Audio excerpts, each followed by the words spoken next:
बनास्पति और तेल दोनों में बताइएगा कि क्या नुकसान है?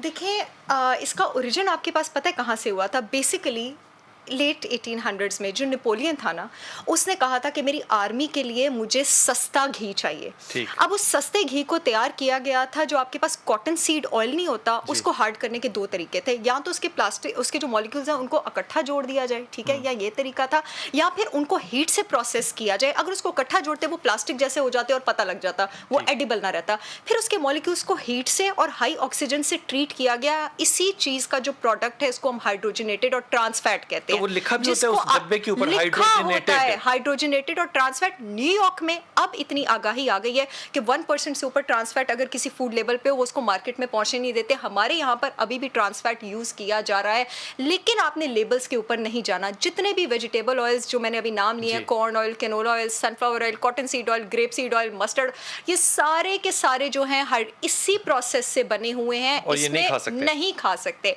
आपके पास जो नेचुरल वेजिटेबल ऑयल होता है ना, ठीक है, वो लिक्विड होता है, वो फ्लेक्सिबल होता है। उसकी जो शेप होती है वो शेप होती है सिस, ठीक है। उसमें आपके पास होते हैं ऐसे डबल बॉन्ड्स। वो डबल बॉन्ड्स की वजह से फ्लेक्सिबल। मैंने श्रीलंका में देखा कि लोग ज्यादातर जो है वो कोकोनट ऑयल इस्तेमाल करते हैं और वो सारे पतले दुबले हैं। कोकोनट ऑयल आपके पास अच्छे वाला सैचुरेटेड फैट है, वो आपके पास वही वाला फैट है जो फैट आपके पास एनिमल फैट है। कोकोनट ऑयल मैं खुद अपने पेशेंट्स को प्रिस्क्राइब करती हूँ जो डायबिटिक हैं, जिनको लिपिड का प्रॉब्लम है। उसमें MCTs होते हैं, मीडियम चेन ट्राइग्लिसराइड्स, जो कि हमें चाहिए, जो कि अच्छे वाला फैट है। उसी तरह ऑलिव ऑयल में आपके पास PUFA नहीं होता, ऑलिव ऑयल में आपके पास MUFA होता है, मोनो अनसैचुरेटेड फैटी एसिड। यानी इसमें एक ही डबल बॉन्ड होता है जो एक ही ऑक्सीजन को रिएक्ट करने दे सकता है। जो PUFA होता है उसमें दो से ज्यादा डबल बॉन्ड होते हैं जो ऑक्सीजन को अंदर आने देते हैं। यानी ऑक्सीजन जब उसके साथ रिएक्ट करेगी वही ट्रांस फैट बनेगा, जिसकी मैंने अभी बात की है।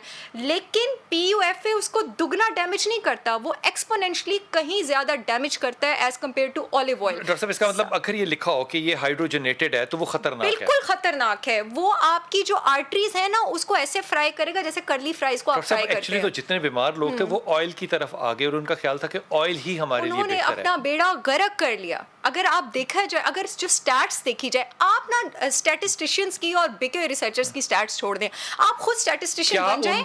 और क्या ऑयल की जगह वो देसी घी पर आए तो बिल्कुल आप देसी घी पे हैं। और अगर आप दिन में 3 से 4 टेबलस्पून देसी घी इस्तेमाल करते हैं, आप हार्ट पेशेंट हैं, आप कोलेस्ट्रॉल के पेशेंट हैं, मैं अपने पेशेंट्स को इस्तेमाल कराती हूँ, उनका लिपिड प्रोफाइल इंप्रूव होता है, आपको कोई नुकसान नहीं होगा। सैचुरेटेड फैट आपके पास अच्छा फैट है, वो बेटर फैट है, वो ट्रांस फॉर्म में नहीं है, वो आप इस्तेमाल करें, that is the natural fat. आप बेशक मलाई इस्तेमाल करें 1 टेबलस्पून, मलाई कर सकते हैं। आप दूध मलाई के बगैर पिए ही ना, मलाई में कोई नुकसान ही नहीं है। मलाई आपके पास नेचुरल, यानी कि वो मलाई, दूध चाय पे मलाई डाल सकते हैं। आप बिल्कुल दूध चाय पे मलाई डालें 1 से 2 टेबलस्पून। अगेन हर चीज बड़ा होता है टेबलस्पून। अगेन हर चीज आपने मॉडरेशन में इस्तेमाल करनी।